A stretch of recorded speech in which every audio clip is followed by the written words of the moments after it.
Here on the screen, I saw a man had become old. I said, is that a really guru? Then I went on seeing until I got used. I said, he's the one. Thank you very much for what you are doing for the people of East Africa. The East Africans will now be one and joined. Sir, Your Excellency, I don't wish to speak much. At times I speak because I've been in Parliament for a short time, and also the same time minister, only 28 years. So there is no problem. Thank you very much. Thank you. Basi nafikiri kwa maongezi haya yote mnisaidie tusimame, tukaribishe rais wetu mpendwa akuje autupie. Tupikie makofi ya kilo moja. Karibu Mheshimiwa Rais.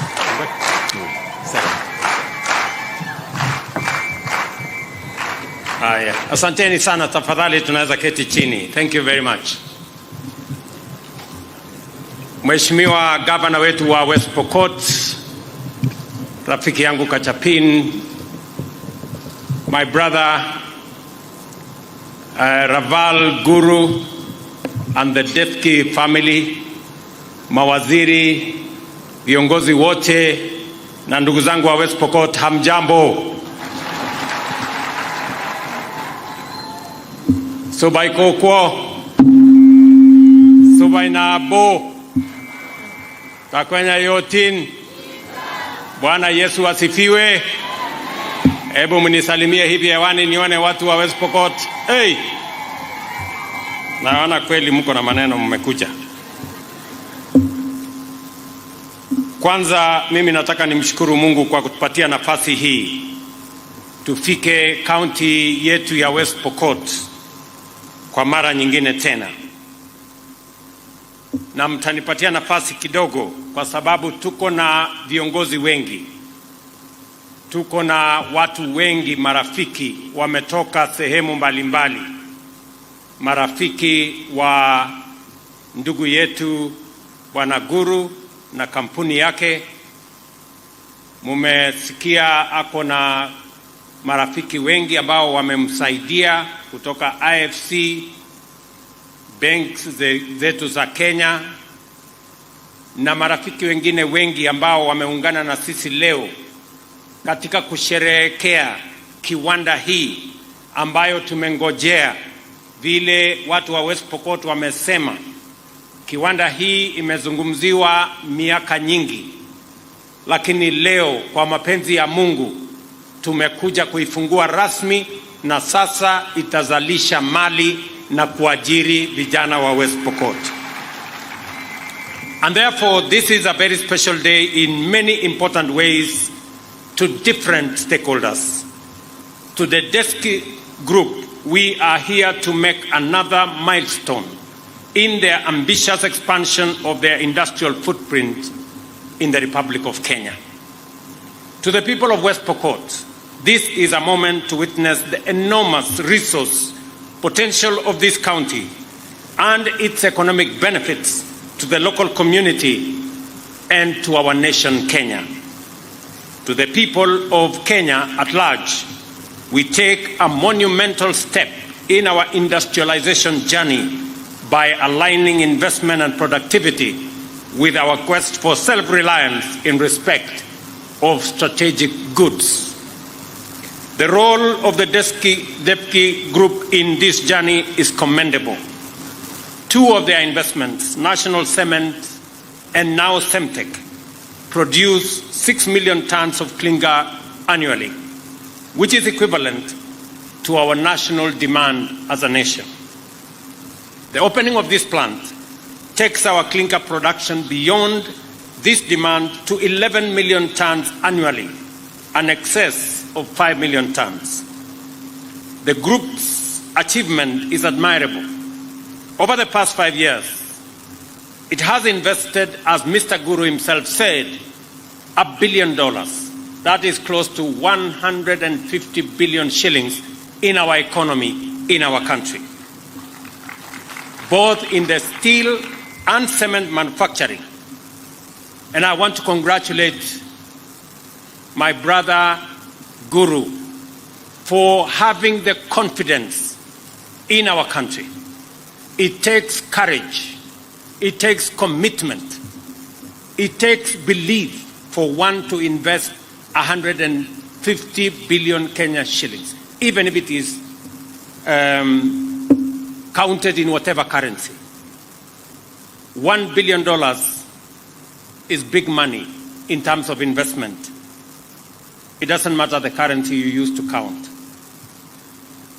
Additionally, it now employs 11,000 Kenyans directly and more than 40,000 Kenyans indirectly. In this plant alone, over the last 4 years, 5,000 people have been working in this plant. Going forward, 2,500 people will be working here every day. And that does not include the transporters and all the other people that will benefit from this ecosystem. The business, the entrepreneurs that will be developed by this factory will contribute immensely to what Kenya of the future and West Pokot of tomorrow will look like. West Pokot County is about to experience an economic resurgence through incomes and various sources associated with the factory, including wages, consumption, and increased revenues. At the national level, the economic benefits of DEFCI Group's investment are critical and also substantial. Local manufacturing of clinker and steel has saved the country foreign exchange to the tune of $500 million every year. And the DEFCI Group remits 2 billion shillings every month in form of taxes to the Republic of Kenya. That is 24 billion shillings every year. You've also heard that he pays 1 billion shillings every month in power charges to our Kenya Power company. That level of commitment, investment, and paying taxes demonstrates immeasurable patriotism to the Republic of Kenya, and I want to say to my friend Rawal, congratulations. Tafadhali huyu muungwana tumpigie makofi jameni.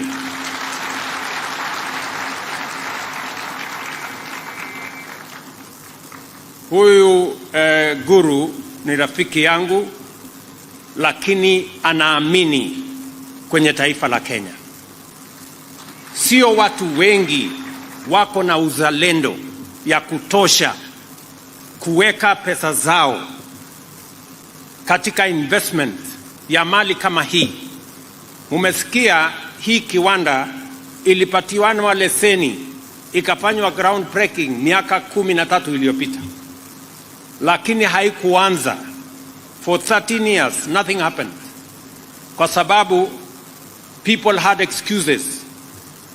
Oh, you know, West Pokot is insecure. Oh, you know, there is imports of clinker and many other excuses.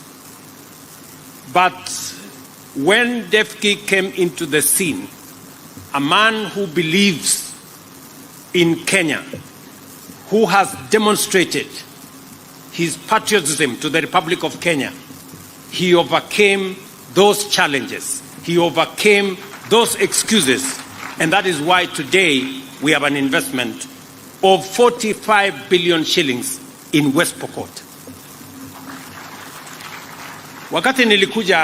Wakati mmoja nilikuja hapa West Pokot kwa uwanja, na niliwaeleza watu wa West Pokot ya kwamba ni maono yangu ya kwamba hii West Pokot tuibadilishe.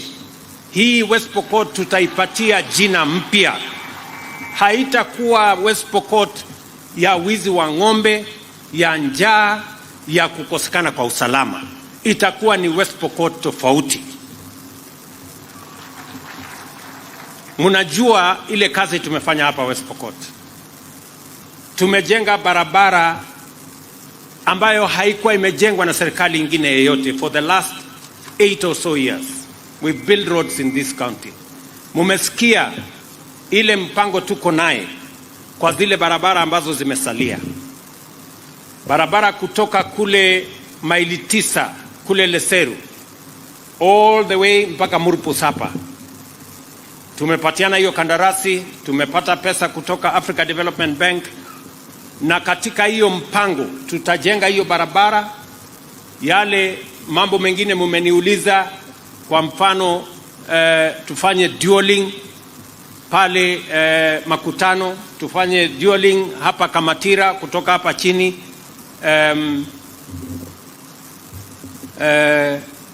hapa chini inaitwa nini?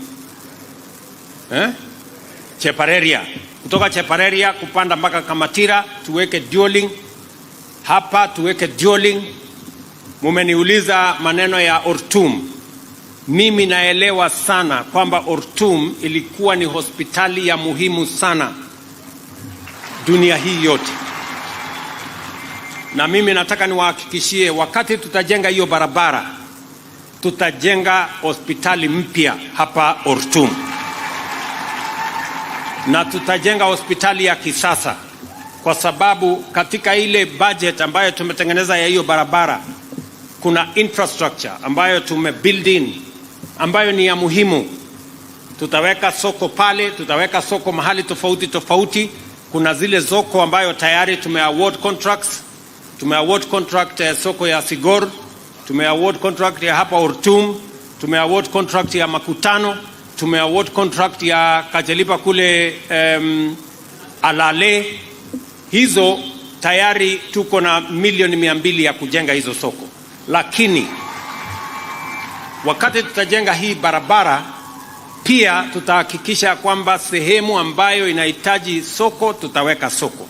Sehemu ambayo inahitaji other public utilities tutahakikisha kwamba vile tumeweka hiyo program, tumeweka karibu bilioni 3 ya kuhakikisha kwamba we build auxiliary public interest facilities to support communities along this corridor. Hiyo ndio kazi ambayo tutafanya. Na wakati nilikuja pale kwa stadium, hawa viongozi wanakumbuka, nilikuja pale na nilikuwa nimealikwa na dada yetu Tekla Lorupe, na tulikuwa tumekuja pale kusema hii West Pokot lazima ikome kuwa ni county ya watu ambao wanaiba ng'ombe. Some of the leaders kwa sababu ya kuogopa wakatoroka siku hiyo, nikakuwa pale peke yangu. Lakini I made a commitment to you that we are going to change this West Pokot. And if you didn't believe me then, you better start to believe me now. We are going to change West Pokot. Na hii sio factory peke yake ambayo tunajenga. Kuna factories zingine ambazo zinakuja. Hii West Pokot ni county ya mining.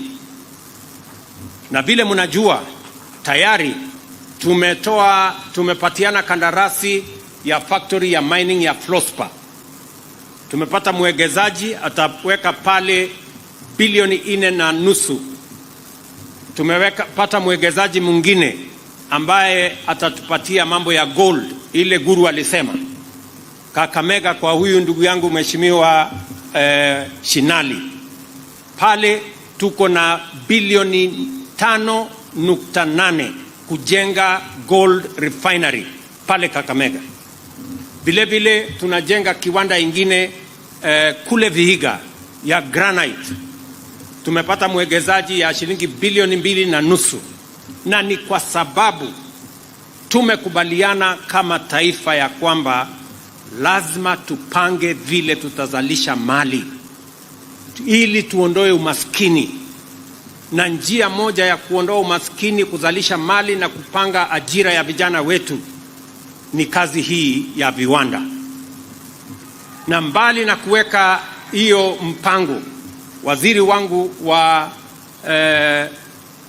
mambo ya industry pia tumekubaliana na yeye, tunajenga special economic zones zingine 6 Kenya, kwa sababu we want to create ecosystems and avenues for us to target the export market.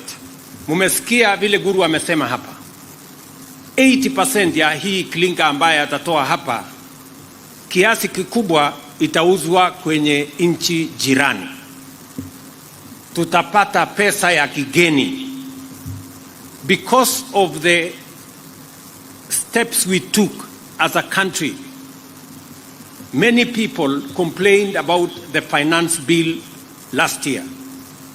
As my chairman for Finance Committee, Mr. Kimani Kuria here, MP for Molo, has told you, this was what it was informing the finance bill. We want Kenya to move away from being a supermarket for other countries to being a manufacturer of our own goods and exporting to other countries goods that can be manufactured in Kenya. That is why we made a commitment, and I am firm and determined to make sure that we grow our manufacturing in Kenya. For the last almost 6 years, manufacturing in Kenya has come down from 9% of GDP to 7.2%. Our plan is to take it to 20% of GDP, and it will not go there through miracles, it will go there through investments like what Guru and others are doing in Kenya. Ladies and gentlemen, there is absolutely no justification for us to import clinker when we have manufacturing capacity, when we have the raw material. There is nothing that we are going to import to make this clinker here. And if there is any import, it is less than 10%. So this is clinker manufactured in Kenya. I hear some people tell me sometime, Mr. President, you know, goods manufactured in Kenya are not very high quality. And I tell them, it is better we drive a Datsun made in Kenya than a Rolls-Royce made elsewhere. That's what it is. And slowly, we are going to make our own Mercedes. Pole pole, hii yetu hii tutaifanya mpaka itakuwa. Si namna hiyo?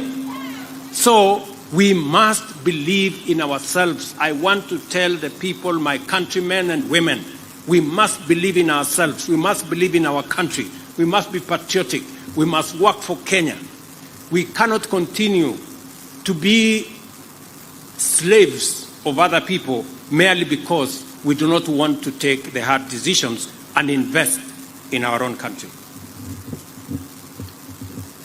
You have heard what this factory is doing. Many people, when we say that we want to create jobs for our young people, creating jobs is not merely growing the economy. You can grow the economy and still not create jobs. You must be intentional and deliberate when you are creating jobs.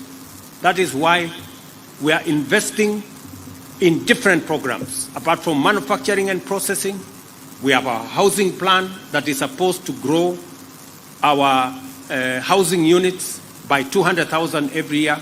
And I'm very happy that we will now have cement at a reduced price because of this facility. Our housing plan is going to benefit from this investment. In this county, we already have land for the first 5,000 housing units. And I want to ask the young people here, those of you who are going to work here 2,500, we need another 3,000 who are going to work for us in our housing plan. As I have said, we are building another 4 markets, maybe 5 shortly. And we are investing in other areas. Waheshimiwa ambao wameongea hapa, pia tumekubaliana na wao ya kwamba ili tupange ajira ya vijana wa West Pokot na Kenya, mbali na viwanda kama hii ambayo tumepanga na wale waegezaji, mbali na program yetu ya housing, vile vile tumebadilisha sheria ya CDF na mimi nimesign tayari sheria mpya ya CDF ambayo sasa itamfanya kila mbunge akiwemo mbunge wenu Posing hapa ajenge ICT hub katika kila ward hapa Pokot South. Na tumekubaliana na hao wabunge in the next 4 months ICT hub iwe tayari. Kwa sababu mimi nimeenda Marekani, nimeenda Ujerumani, nimeenda Ufaransa, nimeenda UAE, nimeenda Saudia, nimeenda sehemu nyingi. Tayari tuko na makubaliano na nchi 19 ya wao kutupatia ajira zaidi ya 1 milioni ya vijana wa Kenya kupitia kwa digital jobs. Hao waheshimiwa wakijenga ICT hub, tutaweka hapa internet, tutalete kompyuta, tuko na walimu wa kufundisha hawa majamaa, ili kijana wa West Pokot akiwa hapa nyumbani anaweza kufanya kazi kampuni Marekani ama Ujerumani ama Ufaransa, akiwa hapa nyumbani analipwa na dola na Kenya inasonga mbele. Tunaelewana jameni? Nikiongea na nyinyi saa hizi ndio msisikie, kwa sababu watu wengine wanapenda hadithi na story na kitendawili. Kampuni hii, nyinyi ni mashahidi, inaajiri watu 2,500. This company. Program yetu ya housing in the last 1 year, sasa tuko na watu wanafanya kazi 1,140 wanafanya kazi katika program yetu ya housing ambao hawakuwa wanafanya kazi. Nikiongea na nyinyi saa hizi tuko na vijana 120,000 wengi katika our technical training colleges. Saa hizi wanafanya kazi digital jobs na wanapata pesa kupitia kwa mtandao. That is how we are going to create a Kenya that leaves nobody behind.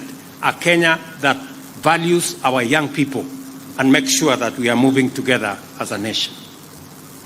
Watu wa West Pokot, mimi nimefurahi sana.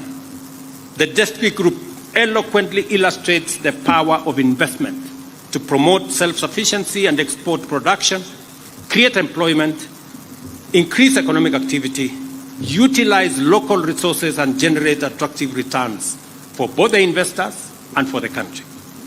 It also demonstrates the vision behind our bottom-up economic transformation agenda by outlining the roles of investment, manufacturing, and industrialization in enhancing our country's self-sufficiency and export performance. It is important that we create incentives to promote more of such investments for our local investors in the manufacturing sector, to promote competitiveness by embracing the most efficient technologies. This is because incentives are investment that must be repaid in higher productivity, greater efficiency, higher competitiveness, and a strong export performance. This is the path by which we shall achieve our ambition to grow manufacturing sector by 20% of our GDP by 2030. DEFCI Group have shown us that this target is within reach and it is attainable. In view of the implications of the local manufacturing capacity in terms of jobs, productivity, forex savings and revenue, it is not reasonable to provide duty and levy exemptions to importers of goods that can be produced locally.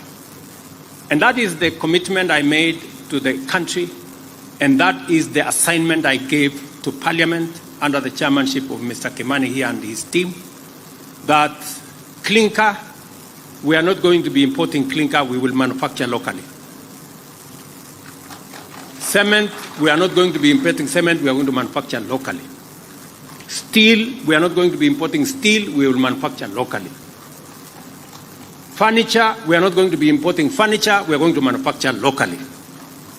Just imagine, ati kuna mtu anasema ati tuagize kitanda kutoka Marekani, ama meza, ama kiti. Sio ni ukumbafu kubwa sana? Yani ni waulize watu wa West Pokot, kutengeneza furniture kitanda, sijui meza, sijui nini. Inahitaji ujuzi mingi.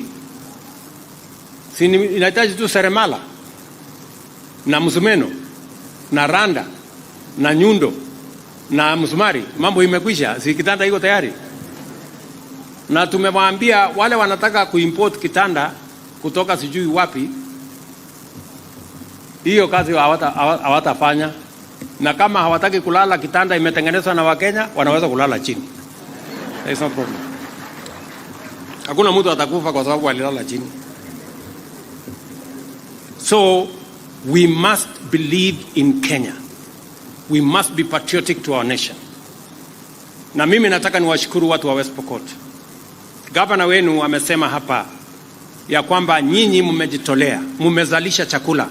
And I want to thank the people of West Pokot. Mmezalisha chakula ya kutosha, mkajilisha wenyewe na mkatusaidia kulisha Wakenya wengine. Pia gavana wenu amesema mmepata mbolea. Mimi wakati nilikuja hapa nikaomba kura zenu, mimi kati ya mambo niliwaeleza ni kwamba hii mambo ya mbolea mimi naelewa, na tutapunguza gharama ya mbolea. Hiyo ilikuwa 6,000, mwaka huu tunauza na 2,500, na bado tuko na mpango. Na hiyo kazi ambayo tumefanya ya kupunguza hiyo gharama ya mbolea imetusaidia kwa kahawa, imetusaidia kwa chai, imetusaidia kwa sukari, imetusaidia kwa mahindi, imetusaidia kwa ngano. We have production now in Kenya. Na Mungu akatubarikia na mvua mwaka uliopita na mwaka huu. Mimi nataka niwaulize Wakenya wote, let us focus and make sure that we remove and eliminate the shame of hunger in our nation by making sure that we produce. Mimi nataka niwashukuru Wakenya wengi. Siku hizi nakuta hata watu ambao hawajawahi kulima, siku hizi wameanza kulima. Watu walikuwa na tai mzuri huko Nairobi, siku hizi wamerudi mashambani, wanalima na kurudi Nairobi. Mimi nasema pongezi kwa Wakenya. It is a moment in history where all of us as a nation know what we need to do to deal with the shame of hunger in our country by making sure that we enhance our productivity. Na ndio mimi nataka niwaeleze wakulima wa Kenya ya kwamba tuko na mbolea ya kutosha. Tulikuwa na changamoto kwa sababu ya kusafirisha mbolea, tuko na vita huko sijui Ukraine, tuko na vita huko katika Red Sea, ikatulazimisha tuzungushe fertilizer ipitie mpaka ipite South Africa, ikachelewa kidogo pale nyuma, lakini tuko na fertilizer ya kutosha. Every farmer will get the correct fertilizer. Na wale watu wachache, kwa sababu kuna wakora ambao wanataka kuhujumu hiyo kazi ya muhimu ya kuzalisha chakula. Nilisema na narudia nikiwa hapa West Pokot, hawa watu ambao, kuna kampuni moja inaitwa KL sijui nini, nimesema hawa watu, number one, kama kuna fertilizer mkulima amenunua na sio correct, huyo mkulima lazima akuwe compensated, apatiwe fertilizer ingine free of charge. Na wakora wote mambo yao ni matatu. Ama tulikubaliana namna gani? Si mambo ni matatu? Wakora wajipange. So na mimi nataka nishukuru what Parliament did in our policy change to promote local manufacturing. I am happy to announce that apart from Guru here, who has invested in this cement, in this clinker plant, tuko na kampuni ingine 4 ambayo pia wamepata leseni, wameenda kujipanga wafanye hii kazi kama hii Guru wamefanya hapa. Wale watu wa steel, tuko na kampuni ingine 5 ambayo sasa wamejua hakuna mchezo. Sasa wamerudi, wametafuta leseni, wataenda kujenga kampuni kubwa ya kutengeneza steel ili tuweze kuhakikisha kwamba tuko na steel, tuko na cement ya kutosha Kenya. Na vile Guru amesema, tuko na soko kubwa ya East Africa, tuko na soko kubwa ya Africa, na tumetengeneza mambo through Africa Continental Free Trade Area. Sasa tumetengeneza soko moja kubwa we should be producing and exporting from Kenya. So I want to encourage other investors that they have an opportunity to manufacture in Kenya, to sell in Kenya, and to export to the region, because we want to make our country an export hub for our region. Kwa hivyo najua kuna mambo mengi viongozi wa hapa wangetaka mimi nijibu kwa mambo ya stima. Mumesikia vile waziri wetu Davis Chirchir amesema. Program yetu ya mwaka huu hapa West Pokot tuko na bilioni 1.2 1.2 billion ya West Pokot ya kuunganisha stima kwa wananchi 18,000 wapya. Na tutapangana na viongozi wenu ndio tujue mahali gani kuna giza, mahali gani stima haijafika, ndio tupeleke stima huko, tuweke mwangaza, ndio shetani atoroke. Ama mnataka kukaa na shetani pande hii? Si mnajua mahali iko giza shetani anapenda hapo. So tutawakisha stima kila mahali, shetani ahame awache kusumbua sisi. Vile vile mambo ya maji. Tutaketi chini na viongozi wenu, tuko na program ya Murunyi, tuko na program zingine nyingi ambazo tumepangia. I will sit down with your leaders na tutakupaliana so that we can prioritize which ones comes first. Mambo yenu ya barabara, mumesikia vile waziri amesema, tutaongezea hizo zingine. Peter amesema, Mheshimiwa Moroto amesema, Kosing amesema, na ndugu yangu Lote wamesema, hao wabunge wenu wamesema hizo barabara. Nitaketi chini na wao so that we can agree, prioritize, ndio tujue vile tunaweza kusonga mbele kwa pamoja. Ile kitu mimi nataka niwaulize watu wa West Pokot ni kwamba vile tulikubaliana na nyinyi, njia ya kubadilisha West Pokot na kubadilisha Kenya ni kupitia kwa miradi, mipango ya maendeleo kama hii, kuhamasisha wananchi, tuweze kuweka umoja na tuondoe uhasama kati ya jamii hii na jamii ile. Vile mumesema mambo ya Chesegon hapa chini. Pale Chesegon mumesema kuna shule 5 haijafunguliwa. Mimi nataka niseme nikiwa West Pokot, in the next 2 days jeshi watakuwa pale Chesegon. Na watakuja pale kuhakikisha kwamba hizo mashule imejengwa. Na watakuja pale kuhakikisha kwamba shule zikifunguliwa next term, watoto wa kutoka hizo shule watakuwa pale. Na tutakuwa na askari ya kuhakikisha ya kwamba watoto wetu wanasoma. It cannot be the case in the 21st century in Kenya, a democratic country, ya kwamba ati kuna watoto hawajaenda shule ati kwa sababu ya watu wakora wachache wanakimbia hapa na kuiba ng'ombe na kufanya ujinga. So we must deal with them and be very clear about what we must do. Tumeelewana? So today is Monday. By Wednesday, the military will be there and all the security agencies to make sure that that region is properly looked after, and the kids who are not in school next term, they must be in school.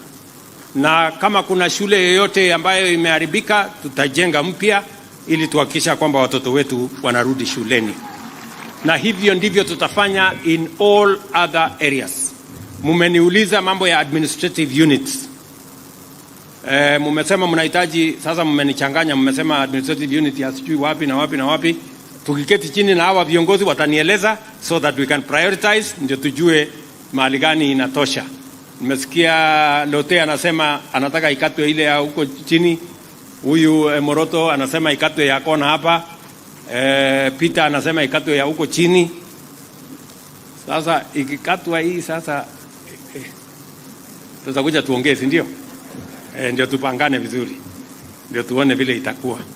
So otherwise wacha nichukue nafasi hii tena kwa heshima kubwa nipongeze Bwana Guru na familia yake na Defki Group.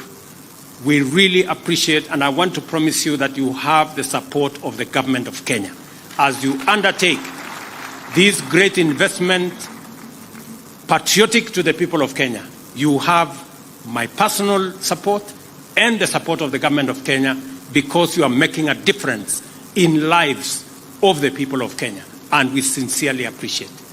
Many people may not tell you this, but I want to tell you this in public, that we value friends who believe in the Republic of Kenya. Wengine wanaongea, but you demonstrate in action that you believe in this country. And therefore we have every reason as leaders to support you as we support other investors in the Republic of Kenya. Watu wa West Pokot sitaki kusema kuzidi hapo. Watoto mpeleke shule. Nimesema watoto mpeleke shule. Ogase?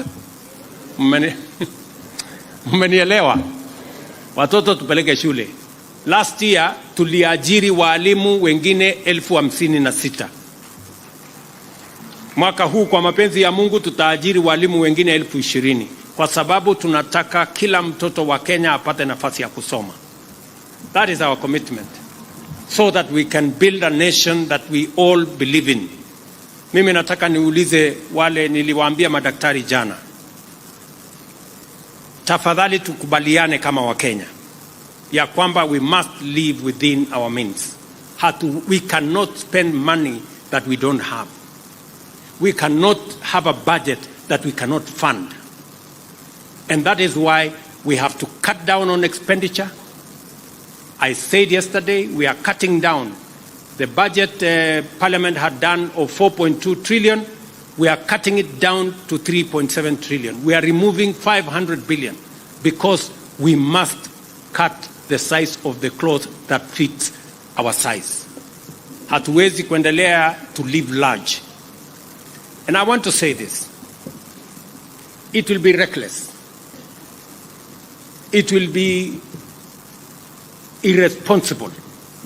And it will be a betrayal to the nation of Kenya if we continue to borrow money and risk our country defaulting when we know that we can live within our means and we can cut down on our expenditure, we can enhance our revenue, we can reduce on wastage, and we can stop corruption so that Kenya can move forward.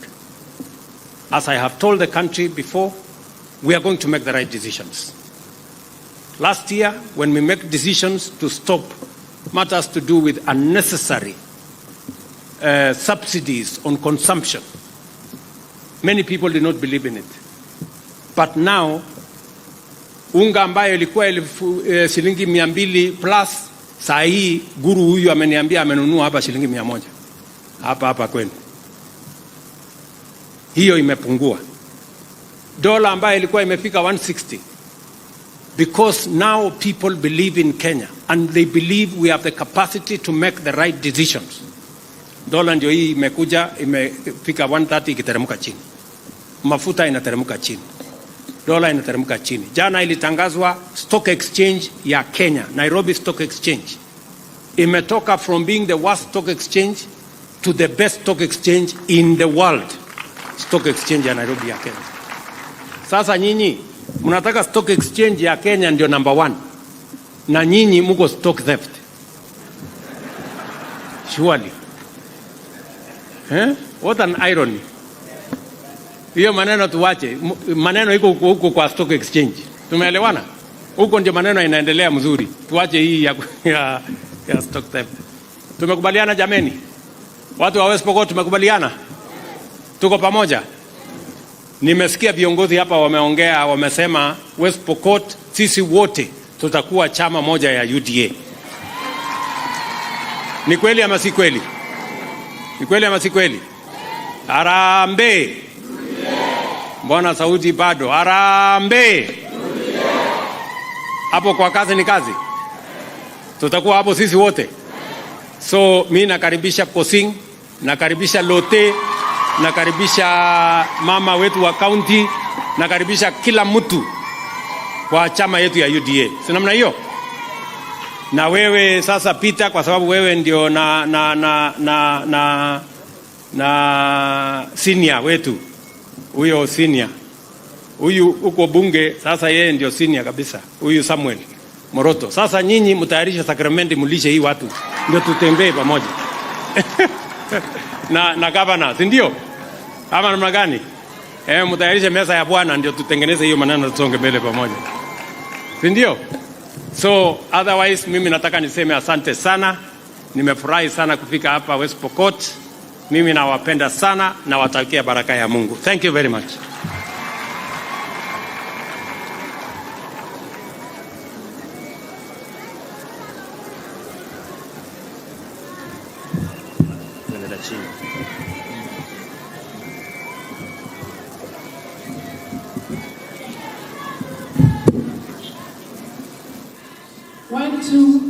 Asante Mheshimiwa Rais, kwa ruhusa yako naomba usalie hapo jukwani, maana kuna zawadi ambayo umeandaliwa na familia ya Bwana Narendra pamoja na mkewe, na zawadi hiyo